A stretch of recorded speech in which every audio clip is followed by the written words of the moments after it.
Hi everyone and welcome back to yet another update on my Snowball Lightning build, the Abattoir of Zir edition.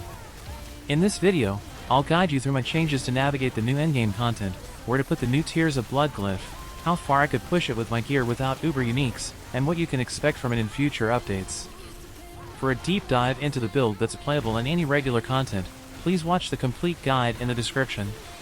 Abattoir of Zir has been out for almost a week now and has received 2 hotfixes, which should allow you to clear tiers 1 to 4 fairly easily if you can already clear Nightmare Dungeons tier 100 without problems.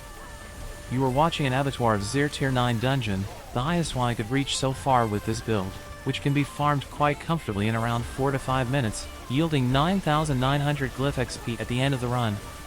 Looking at tier 10, I still lack a lot of damage and think I'll need to level up the glyph despite it being at level 10 already and sacrifice defenses for offenses.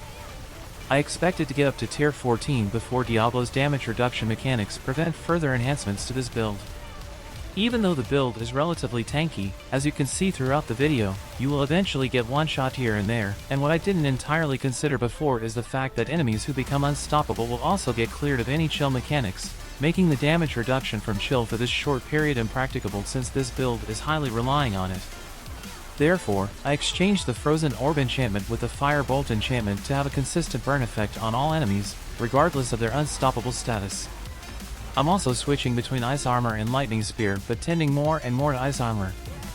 Further, to help with the damage concentration, I replaced the chest with Raiment of the Infinite to consistently stun and pull all enemies to one spot, even the 3 Bloodseeker bosses spawning at the end. In return, I got rid of the Ace's Heirloom boots and exchanged them with Legendary boots, but let's take a closer look at the changes.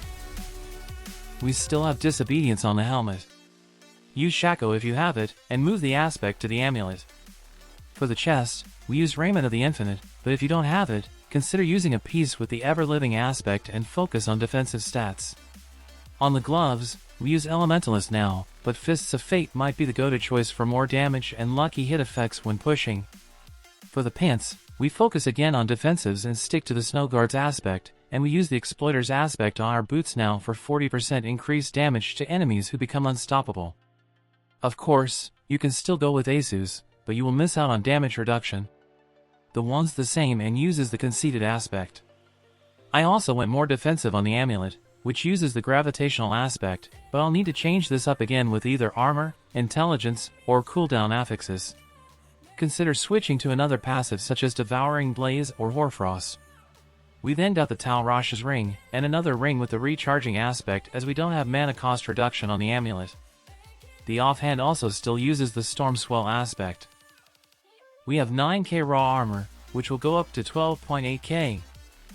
Ideally, we can get around 20 to 29% plus more armor on our gear or move Disobedience to the amulet to reach 13 to 14k armor while also targeting about 13 to 14k life.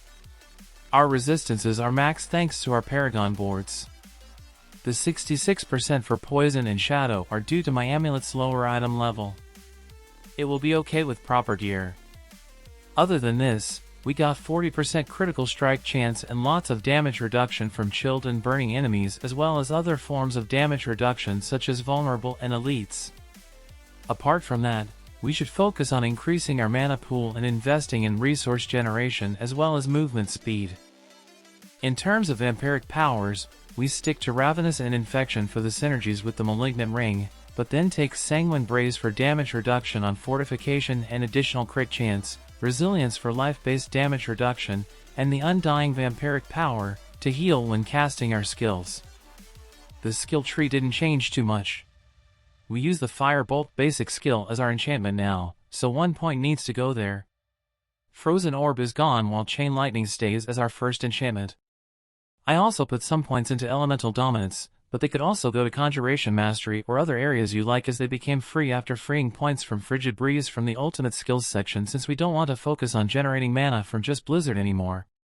I put 1 point into Fiery Surge to help with the mana generation, and I didn't bother too much with Devouring Blaze this time due to the low critical strike damage stacking and the absence of the Destruction Paragon glyph.